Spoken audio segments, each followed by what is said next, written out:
خواتین کی علمی، فکری اور روحانی تحریریں اب صرف پڑھی نہیں سنی بھی جا سکتی ہے صالحات امریکہ کی آڈیو سٹوریز میں۔ بڑا بھائی بر صغیر کے سماج کے ایک اہم مسئلے پر ایک پر اثر کہانی۔ سلیم ایک سرکاری ملازم تھا، چھوٹا سا خاندان تھا، بیوی تھی، 2 بیٹیاں تھیں اور ایک بیٹا تھا۔ سرکاری ملازمت کی وجہ سے اسے ایک بڑی کوٹھی ملی ہوئی تھی، دفتر کی گاڑی بھی تھی اور وہ سہولتیں بھی میسر تھیں جنہیں دیکھ کر لوگ عموماً خوش قسمت سمجھتے ہیں۔ لیکن سلیم کی اصل کہانی اس کی کوٹھی، گاڑی اور سرکاری روب داب کی کہانی نہیں تھی۔ اس کی اصل کہانی یہ تھی کہ وہ اپنے گھر کا بڑا بھائی تھا۔ بر صغیر کے گھروں میں بڑا بھائی صرف بڑا بھائی نہیں ہوتا، وہ کبھی باپ کا بازو بن جاتا ہے، کبھی ماں کا سہارا، کبھی بہنوں کا محافظ، کبھی چھوٹے بھائیوں کا سرپرست اور کبھی پورے خاندان کا خاموش کفیل۔ سلیم بھی ایک ایسا ہی بڑا بھائی تھا۔ اس کے والد بھی سرکاری ملازم تھے، مگر گھر کی بہت سی امیدیں سلیم سے وابستہ تھیں۔ 2 چھوٹی بہنیں تھیں، ایک چھوٹا بھائی تھا، رشتہ دار تھے، خاندان تھا اور سب کی نظریں سلیم پر رہتی تھیں۔ سلیم نے مقابلے کا امتحان پاس کیا تو گھر میں خوشی کی لہر دوڑ گئی۔ سب سے زیادہ خوش اس کے والد تھے۔ انہیں یوں لگا جیسے ان کے کندھوں کا آدھا بوجھ اتر گیا ہو، مگر حقیقت یہ تھی کہ بوجھ اترا نہیں تھا، صرف ایک کندھے سے دوسرے کندھے پر منتقل ہو گیا تھا۔ اب گھر میں کوئی بھی کام ہوتا، سلیم کو یاد کیا جاتا۔ بہنوں کی شادی کا معاملہ ہو، رشتہ داروں کی ناراضی ہو، کسی عزیز کی بیماری ہو، بچوں کے داخلے کا مسئلہ ہو، گھر کی مرمت ہو، خاندان کی عزت کا سوال ہو، ہر طرف سے آواز آتی سلیم سے کہو، اور سلیم خاموشی سے اٹھ کھڑا ہوتا۔ اس نے اپنی بڑی بہنوں کی شادیاں عزت سے کیں، پھر چھوٹی بہنوں کی باری آئی، کہیں رشتے دیکھے، کہیں لوگوں کی باتیں سنی، کہیں خرچ کا بندوبست کیا، کہیں اپنی خواہشیں دبا دیں۔ شادی کے دن سب خوش تھے، بہنیں رخصت ہوئیں تو لوگوں نے کہا ماشاءاللہ سلیم نے بھائی ہونے کا حق ادا کر دیا، مگر کسی نے یہ نہیں پوچھا کہ اس حق کی ادائیگی میں سلیم کے اپنے کتنے حق رہ گئے۔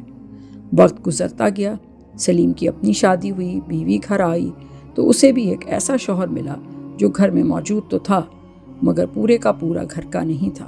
اس کا ایک بڑا حصہ خاندان، رشتہ داروں اور ذمہ داریوں میں تقسیم ہو چکا تھا۔ سلیم صبح دفتر جاتا، شام کو تھکا ہوا واپس آتا، مگر آرام اس کے نصیب میں کم ہی تھا۔ کبھی کسی بہن کے گھر کا مسئلہ، کبھی چھوٹے بھائی کی ضرورت، کبھی والدین کی دوا، کبھی کسی رشتہ دار کی سفارش، کبھی کسی کی فیس، کبھی کسی کا قرض۔ بیوی کبھی کبھی شکوہ کرتی، آپ گھر آ کر بھی گھر میں کہاں ہوتے ہیں؟ سلیم مسکرا کر کہتا بس چند دن کی بات ہے، پھر سب ٹھیک ہو جائے گا۔ مگر یہ چند دن کبھی ختم نہ ہوئے۔ بچے بڑے ہونے لگے، بیٹیاں اسکول گئیں، پھر کالج پہنچیں، بیٹا بھی پڑھنے لکھنے لگا۔ سلیم نے اپنی اولاد کے لیے بھی وہی کیا جو ایک باپ کرتا ہے، اچھی تعلیم، اچھا ماحول، اچھا گھر، اچھی سہولتیں۔ وہ چاہتا تھا کہ اس کے بچے وہ محرومیاں نہ دیکھیں جو اس نے دیکھی تھیں، مگر محرومی کی بھی کئی صورتیں ہوتی ہیں۔ کبھی انسان پیسے سے محروم ہوتا ہے، کبھی وقت سے، کبھی محبت کے اظہار سے، کبھی اپنے باپ کی گود سے۔ سلیم کے بچے اسے عزت سے دیکھتے تھے، مگر اس کے قریب بیٹھے تھے۔ وہ ان کے لیے محنت کرتا رہا، مگر ان کے ساتھ زندگی گزارنے کا وقت کم نکال سکا۔ ادھر خاندان کی طبقات ختم ہونے کا نام نہیں لیتی تھی۔ ایک بہن کے بچوں کا مسئلہ، دوسری کے گھر کی پریشانی، چھوٹے بھائی کی نوکری، والدین کی بیماری، خاندان کی تقریبات، رشتہ داروں کی شکایتیں، سب کچھ سلیم کے دروازے پر آ کر رک جاتا۔ وہ بھی کبھی انکار نہیں کر سکا، شاید اس لیے کہ وہ بڑا بھائی تھا، اور ہمارے معاشرے میں بڑے بھائی کو انکار کرنا سکھایا ہی نہیں جاتا۔ اسے بچپن ہی سے بتایا جاتا ہے تم بڑے ہو، تمہیں برداشت کرنا چاہیے، تم بڑے ہو، تمہیں سمجھداری دکھانی چاہیے، تم بڑے ہو، تمہیں قربانی دینی چاہیے۔ یہ جملے آہستہ آہستہ اس کی شخصیت پر لکھ دیے جاتے ہیں۔ پھر وہ بڑا ہو کر آدمی نہیں رہتا، ایک ذمہ داری بن جاتا ہے۔ سلیم بھی ذمہ داری بن چکا تھا۔ اس کی اپنی پسند، اپنی تھکن، اپنی تنہائی، اپنی خواہشیں سب پیچھے رہ گئیں۔ وہ خاندان کا سہارا تھا، مگر خود کس کے سہارے تھا، یہ سوال کسی نے نہ پوچھا۔ کبھی رات گئے وہ دفتر کی فائلیں بند کرتا، اینک اتارتا اور دیر تک چھت کو دیکھتا رہتا۔ بیوی پوچھتی کیا سوچ رہے ہیں؟ وہ کہتا کچھ نہیں، حالانکہ اس کچھ نہیں میں بہت کچھ ہوتا تھا۔ اس میں تھکن بھی ہوتی تھی، اداسی بھی، حساب بھی، اور ایک خاموش سوال بھی، کیا میری اپنی کوئی زندگی ہے؟ وقت اپنی رفتار سے چلتا رہا۔ والد ریٹائر ہوئے، پھر بیمار رہنے لگے، والدہ کی کمزوری بڑھ گئی، بہنیں اپنے گھروں کی ہو گئیں، چھوٹا بھائی اپنی دنیا میں مصروف ہو گیا، سلیم کے بچے بھی جوان ہو گئے، بیٹیوں کی شادی کا وقت آیا تو سلیم پھر اسی دوڑ میں لگ گیا۔ رشتے، جہیز، انتظام، مہمان، خرچ، عزت، دکھاوا، لوگوں کی باتیں، سب کچھ اس کے سر پر آ گرا۔ اس نے ایک ایک کر کے بیٹیوں کو بھی رخصت کیا۔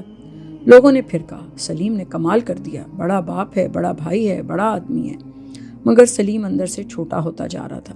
اس کی صحت جواب دینے لگی تھی، بلڈ پریشر بڑھ گیا، دل کمزور ہونے لگا، نیند کم ہوتی گئی۔ ڈاکٹر نے آرام کا مشورہ دیا، مگر آرام ان لوگوں کو کہاں ملتا تھا جنہیں ہر وقت کسی نہ کسی کے لیے کھڑا ہونا پڑتا ہے۔ ایک دن سینے میں شدید درد اٹھا، گھر والے گھبرا گئے، ڈاکٹر کے پاس لے جایا گیا۔ معلوم ہوا کہ دل پر مسلسل دباؤ اثر دکھانا شروع کر دیا ہے۔ ڈاکٹر نے کہا سلیم صاحب، اب زندگی کا انداز بدلنا ہوگا، کام کم کریں، فکر کم کریں، آرام زیادہ کریں۔ سلیم نے سر ہلا دیا، مگر وہ جانتا تھا کہ یہ مشورہ اچھا ہے، قابل عمل نہیں، کیونکہ گھر اب بھی تھا، بچے اب بھی تھے، بہنیں اب بھی تھیں، رشتہ دار اب بھی تھے، اور سب سے بڑھ کر وہ خود اب بھی بڑا بھائی تھا۔ چند ماہ بعد سلیم اچانک اس دنیا سے رخصت ہو گیا۔ جنازے میں بہت لوگ آئے، ہر شخص کی زبان پر اس کی تعریف تھی۔ بہت اچھا آدمی تھا، سب کے کام آتا تھا، کبھی کسی کو انکار نہیں کیا، خاندان کا ستون تھا۔ لوگ درست کہہ رہے تھے، سلیم واقعی ستون تھا، مگر ستون کی اپنی کوئی چھت نہیں ہوتی، وہ دوسروں کی چھت اٹھائے رکھتا ہے، خود دھوپ، بارش اور اندھیروں میں کھڑا رہتا ہے۔ سلیم کے جانے کے بعد گھر میں کچھ دن خاموشی رہی، پھر زندگی آہستہ آہستہ معمول پر آنے لگی۔ بچے اپنی دنیا میں واپس چلے گئے، بہنیں اپنے گھروں میں مصروف ہو گئیں، رشتہ داروں کی گفتگو میں سلیم کا ذکر کم ہوتا گیا۔ کوٹھی وہیں تھی، گاڑیاں وہیں تھیں، فرنیچر وہیں تھا، فائلیں وہیں تھیں، الماری میں اس کے کپڑے بھی لٹک رہے تھے، مگر سلیم نہیں تھا۔ اس کی بیوی کبھی کبھی کمرے میں اکیلی بیٹھ کر سوچتی کہ یہ آدمی ساری زندگی دوسروں کے لیے بھاگتا رہا، مگر آخر میں اپنے لیے کیا بچا سکا؟ اس کے پاس عزت تھی مگر سکون نہیں تھا، اس کے پاس رشتہ دار تھے مگر فرصت نہیں تھی، اس کے پاس خاندان تھا مگر اپنی تنہائی کہنے والا کوئی نہیں تھا۔ یہ صرف سلیم کی کہانی نہیں ہے، یہ ہمارے معاشرے کے بے شمار بڑے بھائیوں کی کہانی ہے۔ وہ گھر کے پہلے سپاہی ہوتے ہیں، والدین بوڑھے ہوں تو ان کا سہارا، بہنیں جوان ہوں تو ان کی فکر، بھائی چھوٹے ہوں تو ان کا راستہ، بچے ہوں تو ان کا مستقبل، خاندان ہو تو اس کی عزت۔ وہ سب کے لیے کھڑے رہتے ہیں، مگر بہت کم لوگ ان کے لیے بیٹھتے ہیں۔ بڑا بھائی اکثر سب کی ضرورت ہوتا ہے، مگر کسی کی ترجیح نہیں بن پاتا۔ یہی اس کی سب سے بڑی تنہائی ہے۔ ہمیں اپنے گھروں کے بڑے بھائیوں کو صرف ذمہ داری نہیں، انسان سمجھنا چاہیے۔ ان سے مدد لیجئے مگر ان کا ہاتھ بھی تھامیے، ان پر بھروسہ کیجئے مگر ان کا بوجھ بھی بانٹیے، ان کی قربانیوں کی تعریف کیجئے مگر ان کی زندگی کو صرف قربانی نہ بننے دیجئے، کیونکہ بڑا بھائی بھی تھکتا ہے، وہ بھی روتا ہے، وہ بھی چاہتا ہے کہ کوئی اس سے پوچھے تم سب کے لیے جیتے رہے، کبھی اپنے لیے بھی جیے۔